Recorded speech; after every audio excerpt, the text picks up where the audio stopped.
And they said, Steve, you could make a killing in our business. You're made for this.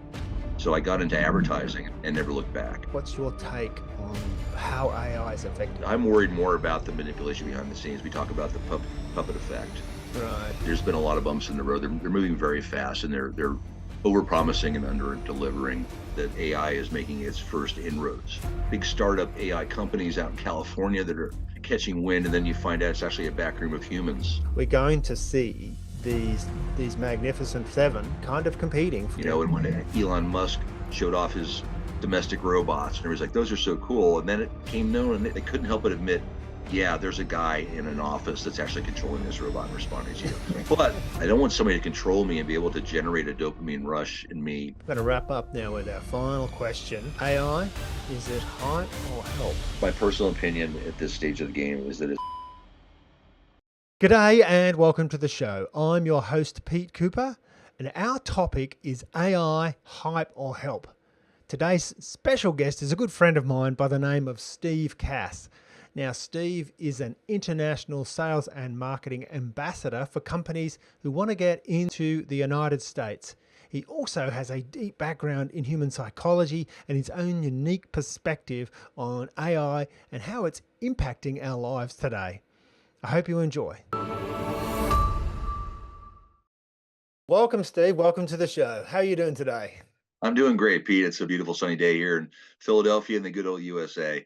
It is, isn't it? Yeah, we're both enjoying some pretty chilly weather and some snow on the ground, aren't we?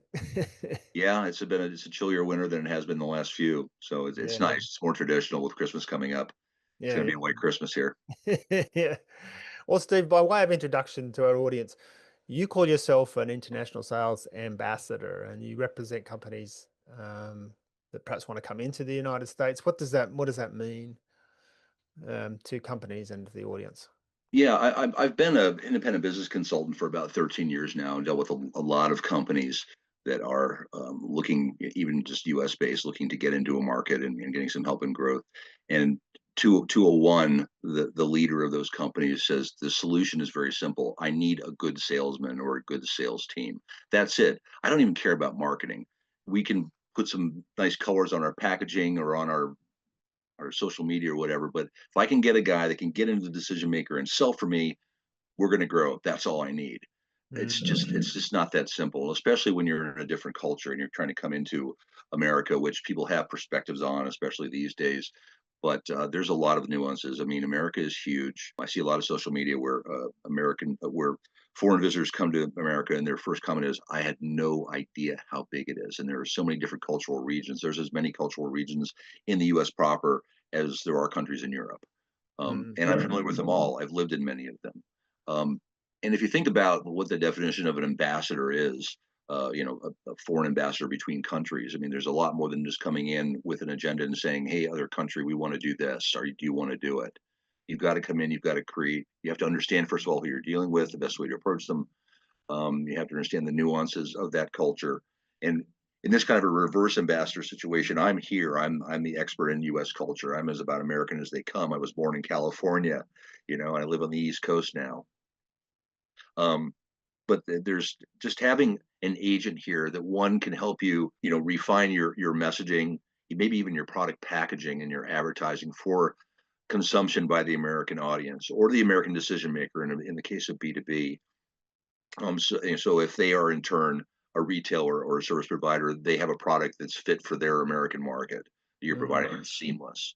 And then just the nuances of doing business, maintaining relationships, reacting to things. I mean, there's with the tariffs that the U.S. is enacting across the globe that fluctuate and change so rapidly. I mean, we're all reacting to that. You need somebody that can uh, help you manage that on this side, and just all the other things that and when you think of an ambassador, what an ambassador would do. Yeah, so thanks, Steve. So you and I have known each other for quite some time, about 10 years now. You've always been in sales, but have you always been in sales?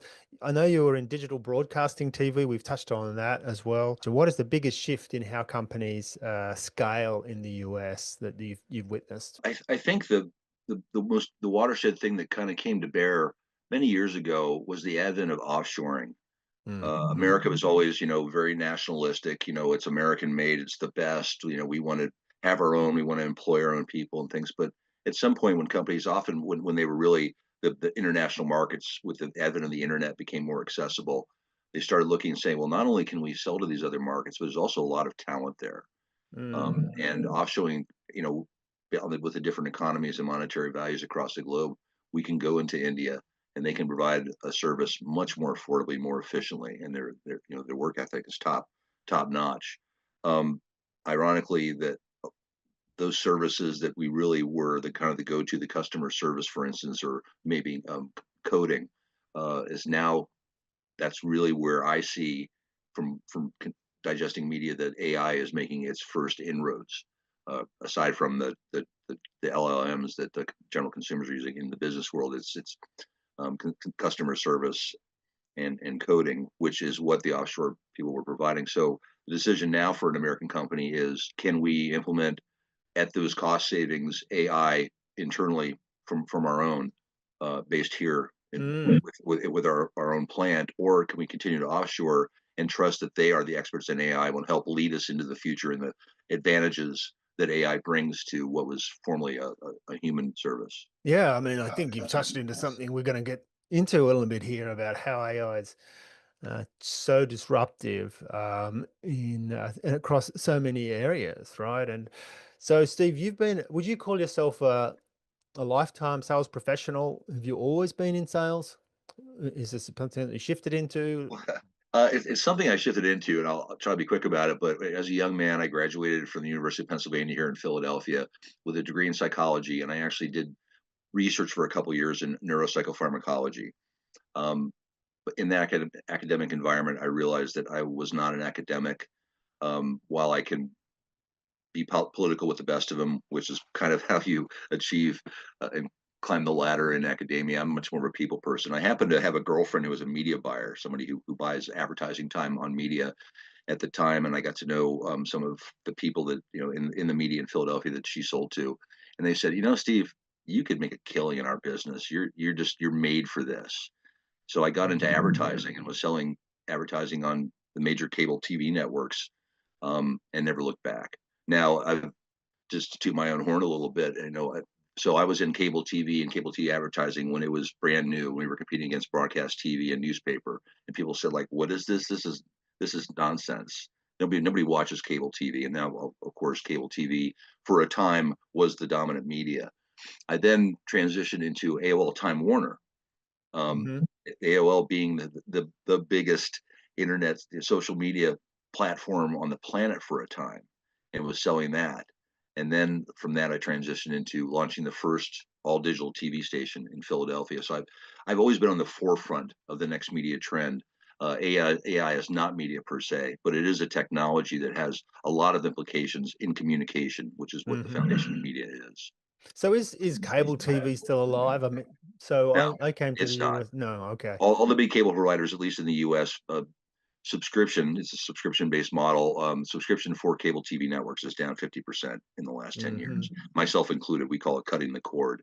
I cut the Yeah. cord and do strictly streaming. I do have a digital antenna to watch broadcast TV for free, but everybody has gone to streaming. And all the major cable providers in the U.S. are now have become internet providers. That's Right. that and content. If you look at Comcast, they have the wire to your home to provide the digital signal and the Wi-Fi, and they also have all the networks Right, and to just to provide. clarify one thing that the international audience, one thing I didn't realize when I came here is that I said, yes, I want cable, thinking they're going to just bring me an internet cable in. But that cable over here means a cable TV service on top of the cable. And so I was paying, I think, for at least a year, maybe two, a cable provided TV service, which I never used because all I wanted was the internet.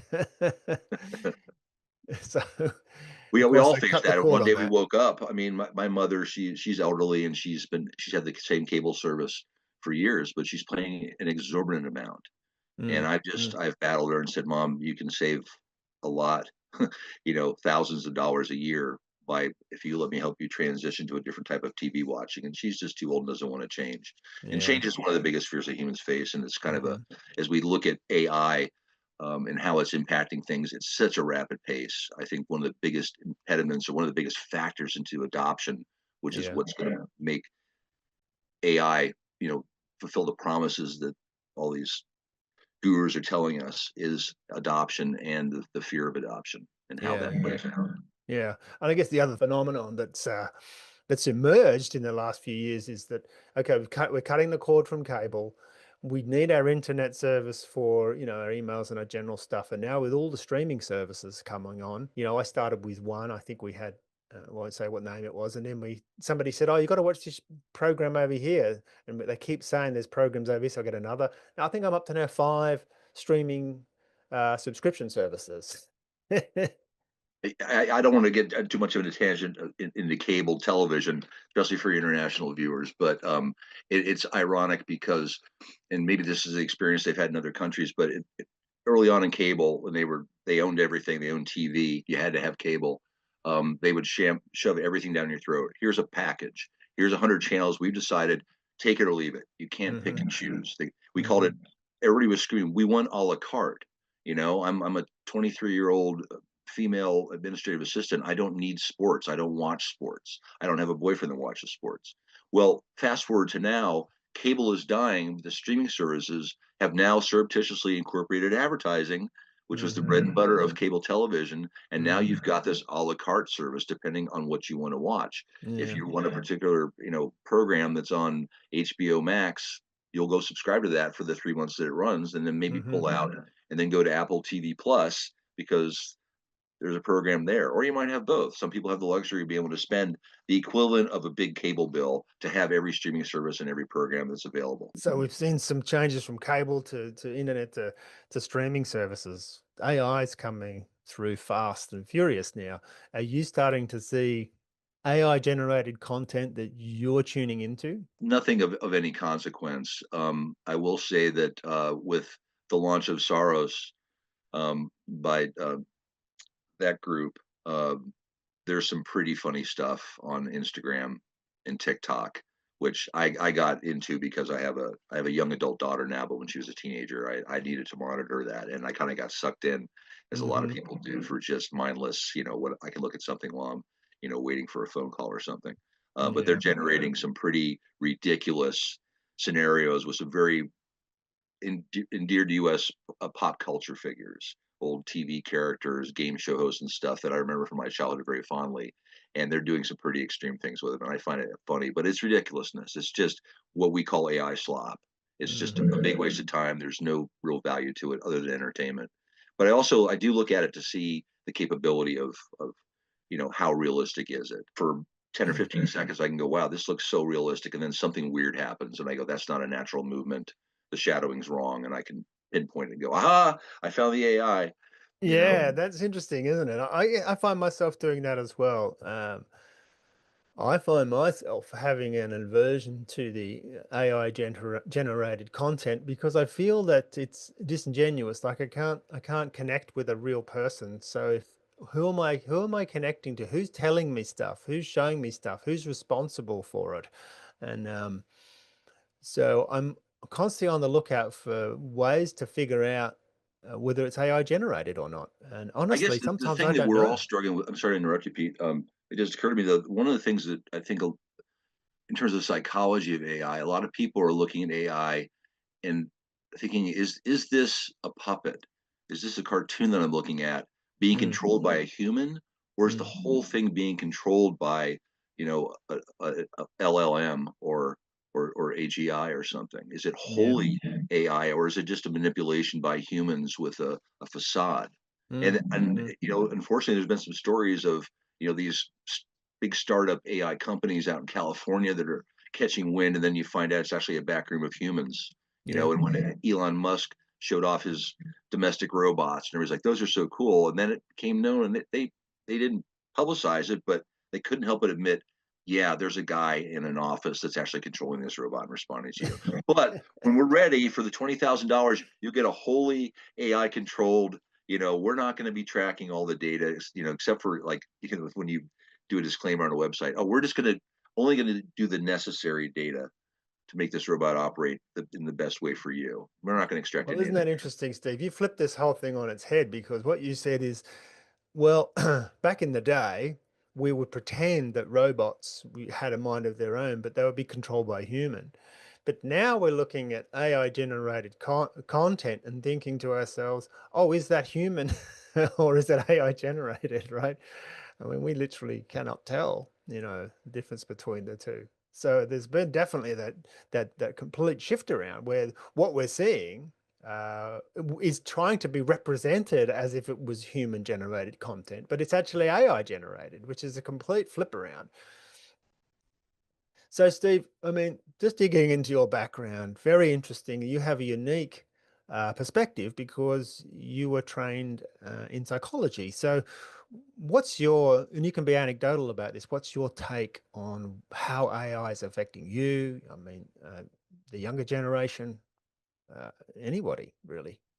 I, I like to be positive about it. I mean, I know there's a lot of hype around AI, and it's just there's been a lot of bumps in the road. They're moving very fast, and they're over promising and under delivering.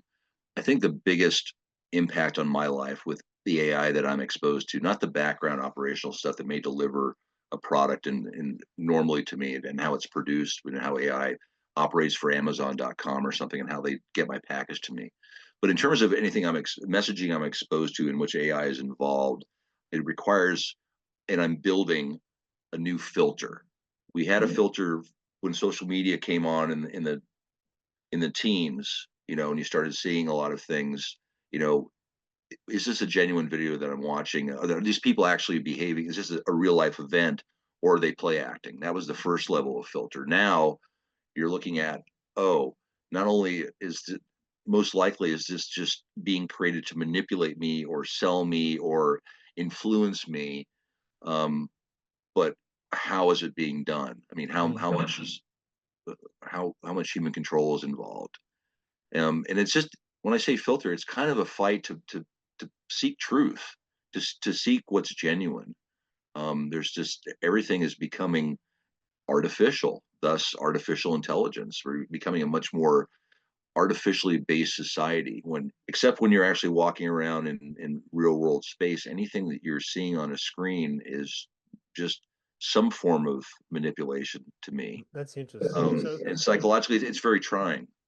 right. So, why is it that we are driven to seek truth and to be genuine? I know I feel it very strongly as well. Why is it we need that? Do you I think? think it's human nature. I mean, that's how we have love, and that's how we make friends. You Mm, were a stranger at one point, and I've gotten to know you. I know you're genuine. I know a lot about you, mm, um, and I like that.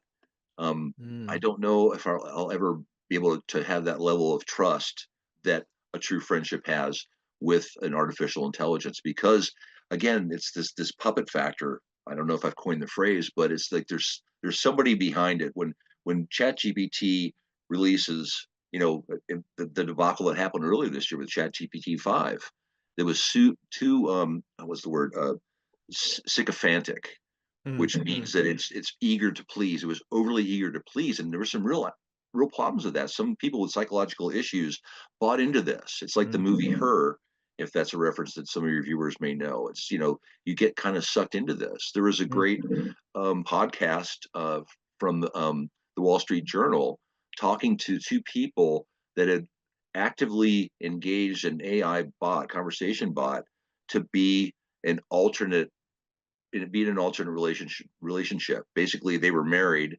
In one case, the woman said, "My husband's not giving me what I need emotionally or something, but I'm committed to him culturally, and I do love him. But to get what I need, it was almost like having an AI bot that was a virtual romance novel. wow. Yeah. It's Hmm. amazing. It's yeah. Well, in that sense, I mean, if it's fulfilling a need, you do wonder whether how bad that is. If you can go to AI and have some needs met, is it necessarily wrong? I mean, I guess that's the challenge that we have. Like, okay, we're getting our needs met through AI. I mean, just a simple example here. We all use these, as prompting LLMs and things like that. And I was looking through, and as I was using it, I noticed how positive it was responding to me. So I would put something in and it would say, "Oh, that's a great job," or "That's a good idea." And I found that almost as pleasurable just to Oh have the yeah. AI Well, it's tell going to me that cause a I did a good dopamine job. rush. Your brain is naturally going to react to that because Yes. it's close enough to a human interaction that it will cause your brain to respond as if it were a human. And that's Mm, again that's what I'm talking about. Where there's a filter. Is I don't want somebody to control me and be able to generate a dopamine rush in me, you know, automatically because right. I mean, it's dystopian when you think that an outside, a government or a corporation controls how you feel. I mean, they Yeah. do by the media in a sense, but we would discuss with other people and we would come to consensus of how important that event was or how good Mm, that game was or something. But if they can literally, you know, AI can figure out exactly what Steve Cass's triggers are. You know, if he's emotionally needy because he's not in a interpersonal relationship right now, or if he's having some sort of a personal trouble, they counter that and make me feel good. They control me. yeah. And that's the biggest fear is that ultimately we're just going to be manipulated. It goes Yeah. from, we were talking earlier about, is AI in fact kind of puppetry, actually turning us into puppets? Yes. Yes.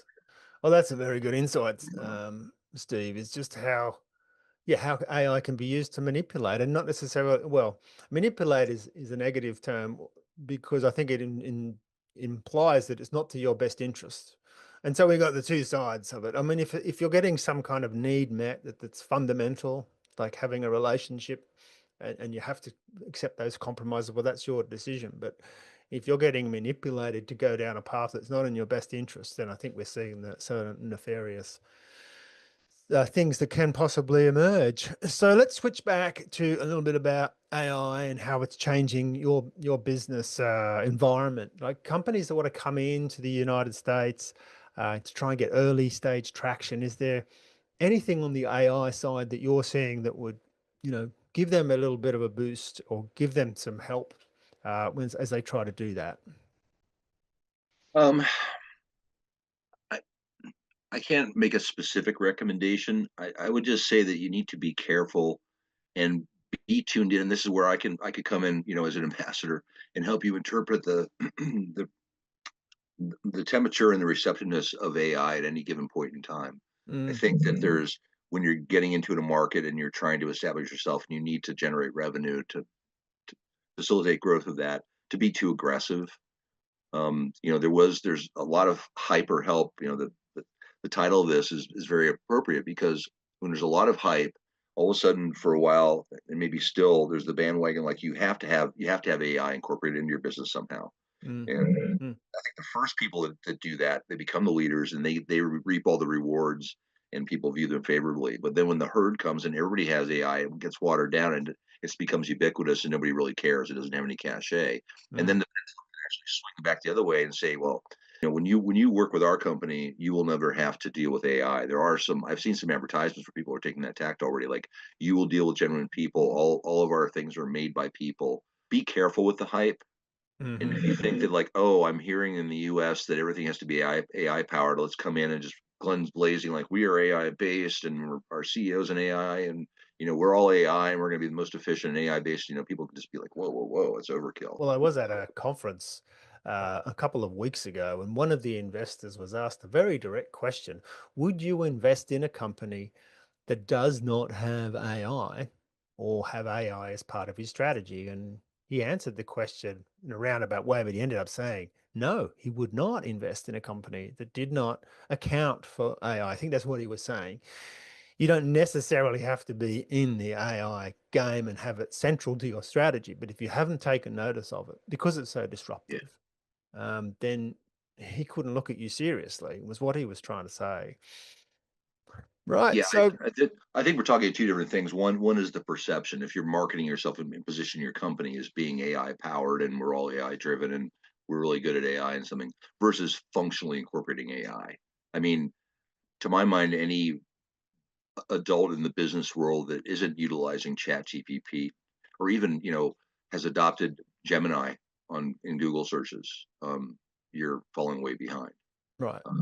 And there's a generation, the 70 plus, and I don't want to completely generalize, but the boomers in the Mm. American culture, I mean, they're just like, I don't have time for this nonsense. It's too new. I don't need to learn it. I'm just fine with everything. But that's fine because they're all retired. They're not really impacting except as consumers. But in the realm of business, there is definitely ways. If you apply yourself, and you have to, it's not going to fall in your lap. You're going to have to look and say, much like we always have, it doesn't have to be AI. How can I improve my efficiencies in my business? How can I be more Yeah. effective, more productive? In AI, it's because it's moved so fast, there are a lot of options, and there's a lot of noise, and it's hard to look through it. But if you do use AI to search for solutions that could be AI based, you will probably find something that can help you, that will make you Yeah. more efficient and more Yeah, productive. exactly, Steve. Exactly. And I think what's also happening is AI is now global. In fact, I was in Dubai last year, and I noticed I just opened up the paper in the hotel I was staying at, and they said that such and such an organization is declared that they want 1 million prompt engineers to be trained within the next 2 years. 1 million people are going to be trained as prompt engineers. And if you don't know what the prompt engineering is, it's somebody who uses the chat GPT type tools and knows how to script a thing to get a result, right? So you know how to keep interacting with it to get the best result, and it can be done with a variety of different tools. But later on, I sort of sanity checked that, and one of my colleagues said, well, a lot of that is because of the fact that it's based in the English language. And so Mhm. much of the training models that are developed through the internet are based on the English language. So having a mastery of the English language so that you can prompt these things gets you back in the race. Let's put it that way. I mean, if English is your second language and you're struggling to prompt it, then you're not going to be able to get the results. So a lot of what they're doing is getting their language skills up and running. That's true. I mean, if people, there's a lot of misunderstanding of exactly what large language models are. It's finally coming to, I'm seeing, at least in the media that I consume, that people are saying, do you understand that it's not doing any thinking? It's just organizing based on how it's prompted, how it's going to deliver and filter information for you. So Yeah. it's a real skill. Younger generations, like my young adult daughter, for instance, she's had Chat GPT since she was in college.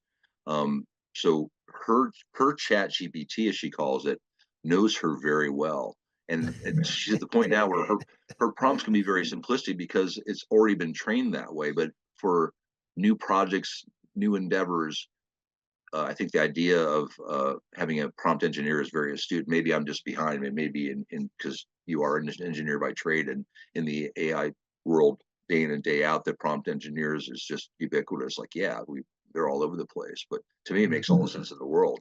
mm. It's learning how to drive the car. You can get in a car that has all the potential to take you everywhere, but if you don't know how to use GPS, don't know how to steer, brake, and accelerate, you can't drive the car. A good engineer is going to get you where you need to be much quicker, much more efficiently. Yeah. Well said, Steve. So we talked a little about that. So back to the hot idea of messaging, American buyers, sales. Do you see that I mean, it kind of answered already, but let's crystallize this a little better. Do you feel that that the human is still very much involved? Does it matter, or do you think AI could a company come into the US market and rely on AI, or do we still need people involved? Oh, and for the time being, you definitely need people involved. Mm, We've talked about filters and adoption rates and things like that. It's still in the process, and it may be for decades, if not 100 years, as it morphs.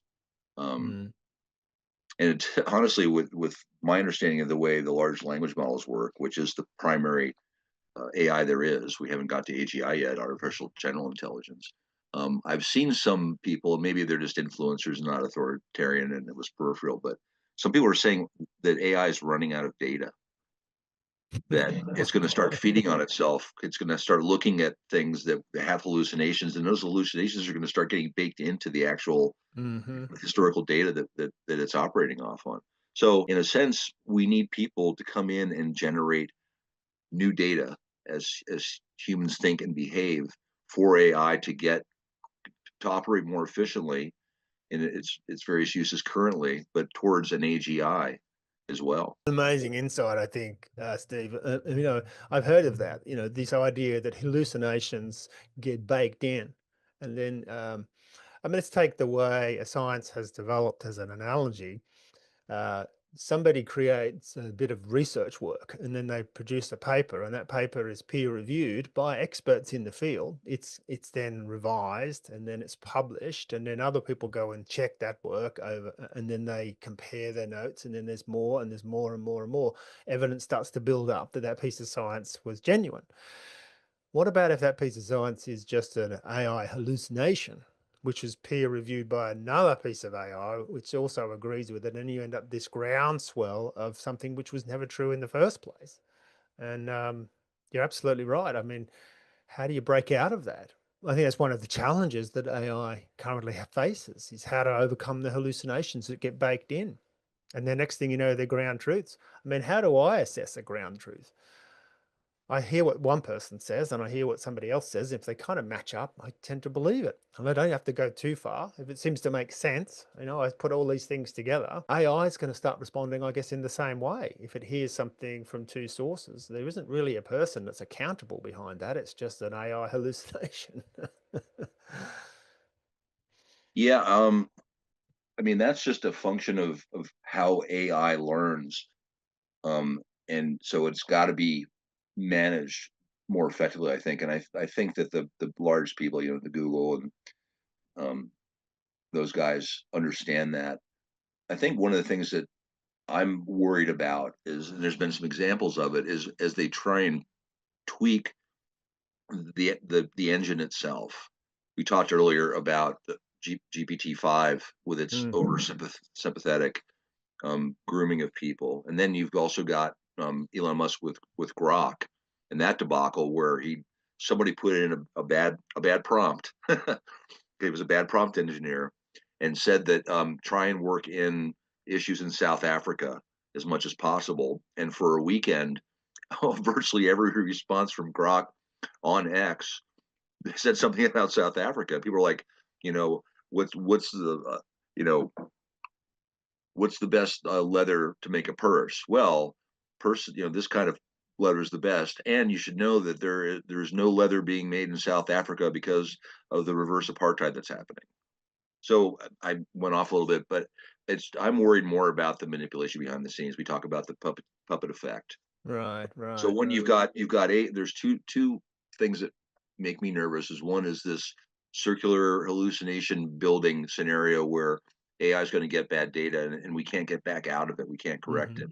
Hmm. And Hmm. in that sense, you're going to see what's already I'm experiencing in the American culture is um, there was a paper that was published years ago about the connection between inoculations and autism, and it's the basis for Robert F. Kennedy Jr. and how he's Hmm. operating our Hmm. our health laws now. Um, and it's been discredited and things. So if that gets baked in somehow, then you're always going to have this. It's we the experts know that it's not true, but the people that influence, whether they're political or talking heads or just people on Instagram, will always have something to say. This we take this at face value. Mm, It's mm, been AI has confirmed that this is a real thing. Well, mm. AI has confirmed itself. It's like me saying, "Hey, whatever I say is true."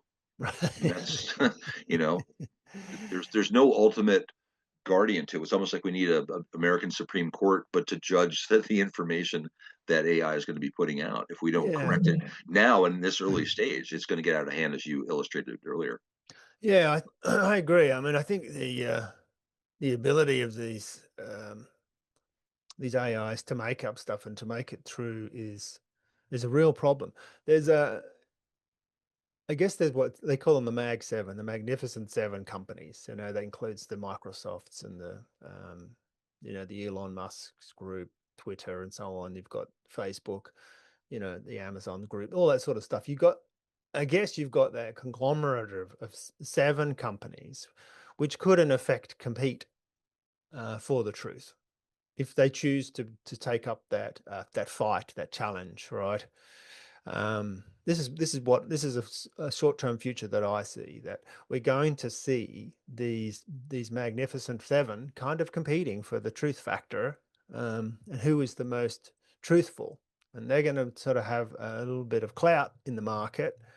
So if you want to go to truth, you might go to one. If you want hype, you might go to another. If you want, something else, you go there. And this is going to be this sort of uh, each of them going to have their part to play in this AI game, I guess, if that's going forward. What you're illustrating as an example is basically Orwell's 1984. Mm, Somebody is going to control the truth. mm. There's not going Well, to. I think it's probably going to be multiple. This conglomerate of the seven, and I guess the US government is going to have a sort of be the eighth. There's going to be this eight eight players. And then I guess you got some overseas, China and so on doing their things. But you're going to have these competing forces, which is not that different to any other technology that we've had. Um, it's certainly more pervasive. It's happening much quicker. Um, I'm hoping that the peer review process begins to work between those seven companies and tries to sort of helps to create a truth which emerges out of this as they compete for market share. Um, that's Well, my you're hope. very optimistic. I've been following ChatGPT since they really came on the radars in 2015, and Sam and his group are so noble. We're never going to be about profit. This is only for the good of mankind. And Hmm. then last week you hear that it got out that he called what was it, a red alert. That we have to stop working on anything that's really beneficial to humanity except for our main product, our main revenue stream, because if we don't outperform Google, we're going to fall behind. We're not going to have the revenue to develop all the power plants, to develop the data centers that are going to help us be the leader. It's all capitalism. Yeah. So maybe in a perfect world, once one of these Magnificent Seven gets to the top around Mount Rushmore and says, "Okay, we're in charge," and now is the time where all the things we've promised about AI are going to benefit humanity. Your Hmm. day-to-day life. You're never going to have to order grocery. You're never going to have to grocery shop again. AI is Hmm. going to grocery shop for you, and it's going to get you exactly what you want for food for the next week. You're never. All these things are going to happen now because we've achieved this. I Hmm. don't know. I'm skeptical.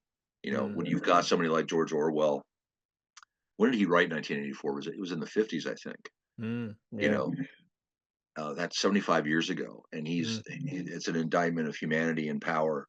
And have we really evolved that much in 75 years? Hmm. Have we Yeah. evolved that much in 10,000 years? Yeah. Yeah. It's So we're that's the the same human beings that created Egypt and slavery and all those horrible things. And now this is just AI is just creating a much more monumental power. So for our audience, George Orwell, he wrote, was it 1984?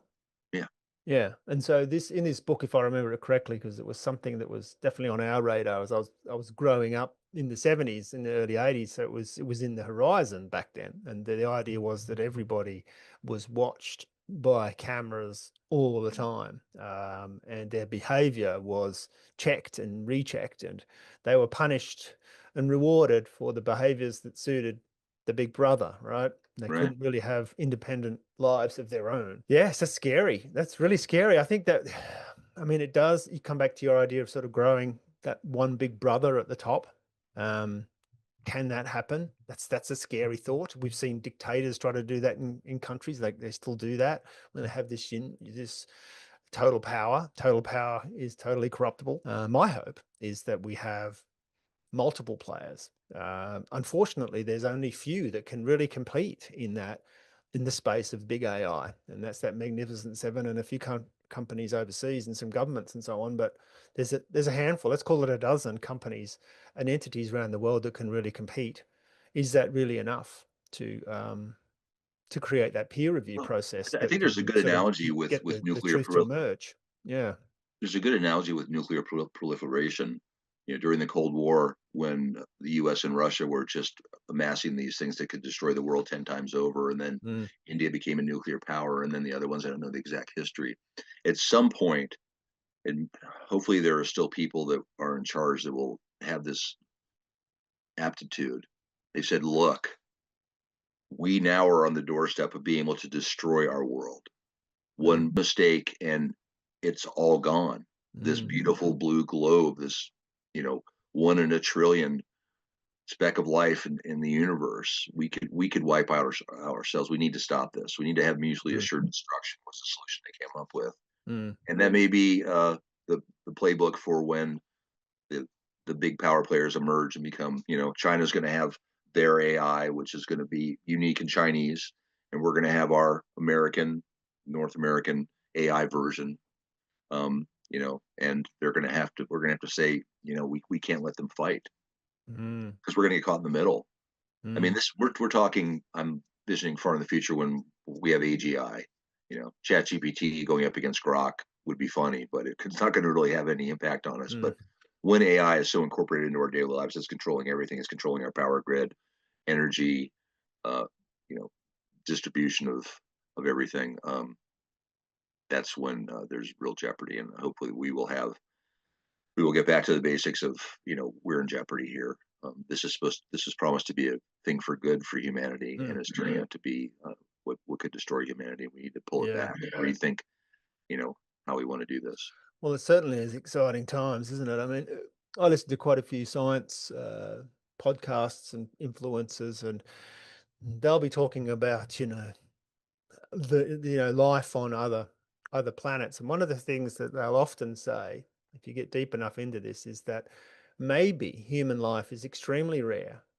Not only because it's very hard to evolve to the level that we've had, with civilization, intelligent life, but also perhaps it's so short that this time that we're living in, where civilization and intelligence and technology all comes together, is so short that the reason we're not seeing any other of that is because they go out, they come on, and they go off. I mean, 10,000 years is what we've been, had some technology. It's only been a few hundred years we've been able to transmit any radio signals and see what's going on.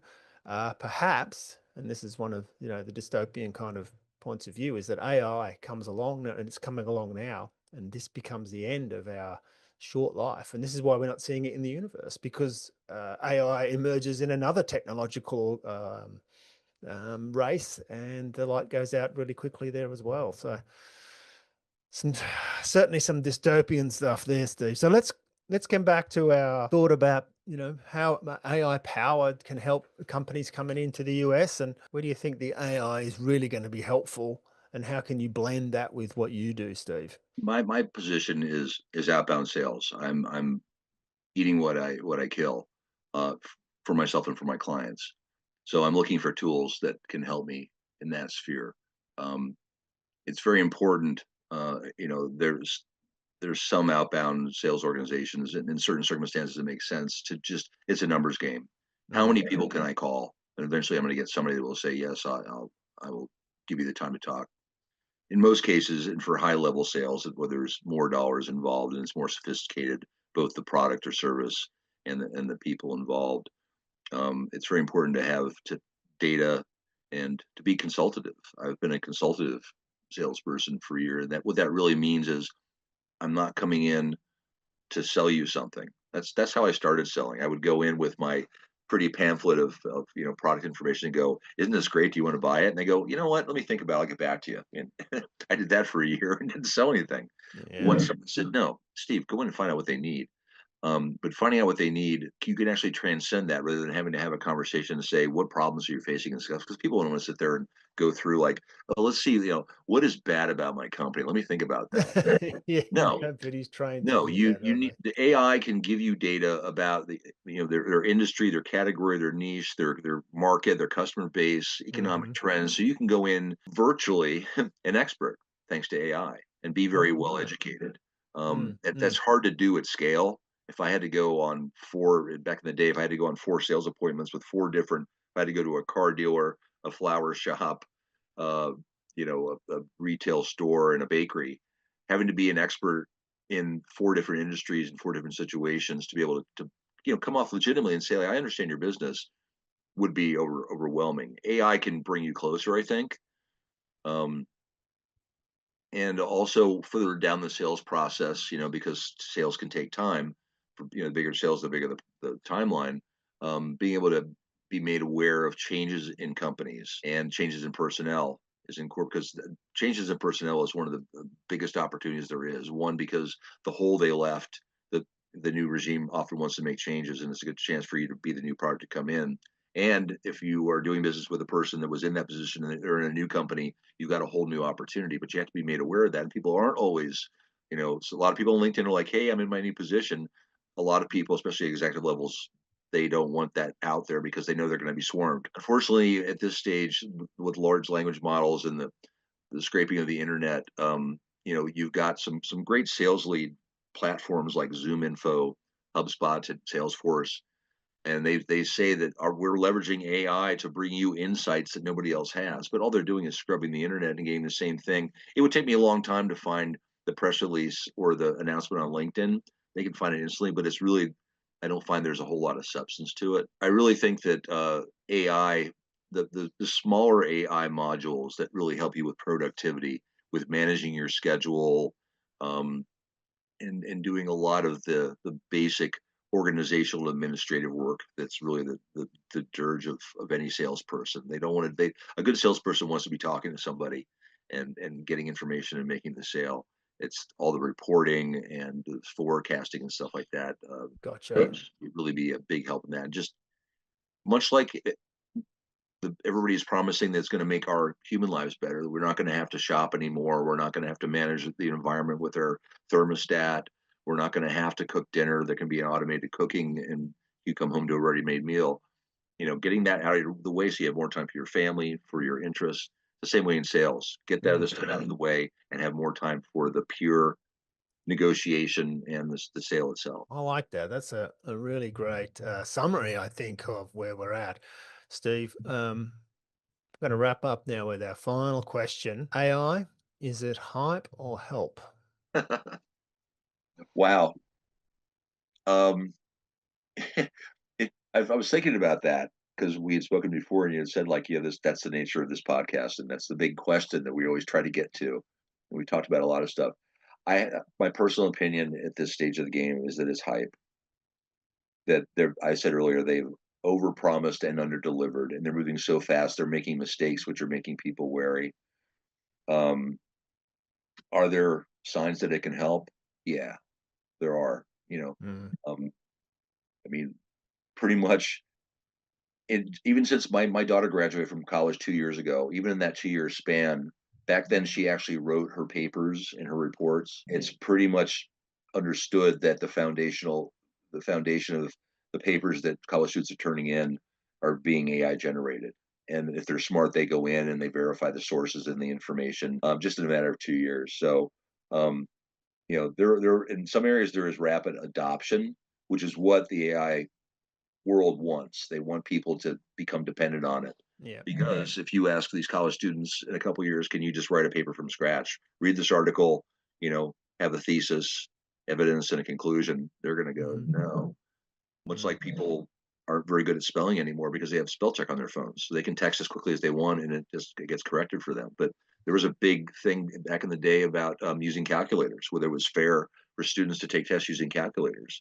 And fast forward, and like people say, how can you take a test without a calculator? yeah. That's the hype that it's going to solve all of our problems, but it's just not even there yet. We're so early, even though we're moving fast.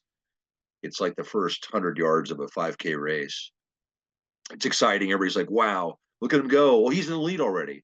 The guy in the lead is not going to be even in the pack by the end of the race. We're going down the path of hype there, Steve. Yeah, I mean, it's funny because I'm big in American football. I watch the NFL. It's primarily every Sunday, Hmm. and there's so much betting and stuff going on now. And it's just, I find it funny at the end of the day when I look at the scores, and then I go back and look to all the pontificators like, oh, this is how it's going to go. It never happens. That's why the betting the online betting is making so much money is because you just can't predict this stuff. And I Mm, think the AI industry and its growth is very similar. Is that you look at the major players like, oh, they're going to win the Super Bowl. And no, by the end of the season, whenever that may be, 5, 10 years and ongoing, it's going to be a whole different thing. I look back in the early days of the internet, people would have thought Netscape was going to own the world, not Google. Google came Yeah, along and built on that's top of it. right. So we're really in That's the right. guys are building a good foundation. They're going to make mistakes, and I always told my daughter growing up, your job is to make mistakes because that's how you're going to learn. And we're making a lot of mistakes now, and hopefully they won't put us in any real jeopardy. From that mistake made foundation, it will be a solid foundation, and we can really get to the Nice. next generations that will really fulfill the promise of what the potential of AI. All right. Well, that's fascinating, Steve. Thank you so much for joining our podcast. That was Steve Cass. He went down the path of AI being hype. I think actually you're the first on this channel to do that, Steve. But thanks again for joining us, and I'll see you Thanks on for the having other me, Pete. It's side. always a pleasure to talk to you. All right, thanks. Well, I hope you enjoyed that podcast as much as I did. Steve had some great insights about how people are using and getting benefit from AI and how perhaps it's affecting us and affecting our behaviors in ways that are quite subtle. But also, he had a great broad level view about perhaps AI is one of the most disruptive technologies we have ever witnessed. And we don't know quite how we're going to emerge from that. Is it going to be some kind of Armageddon? Is it going to be a fight? Or is it going to be some kind of beautiful future? And we really don't know.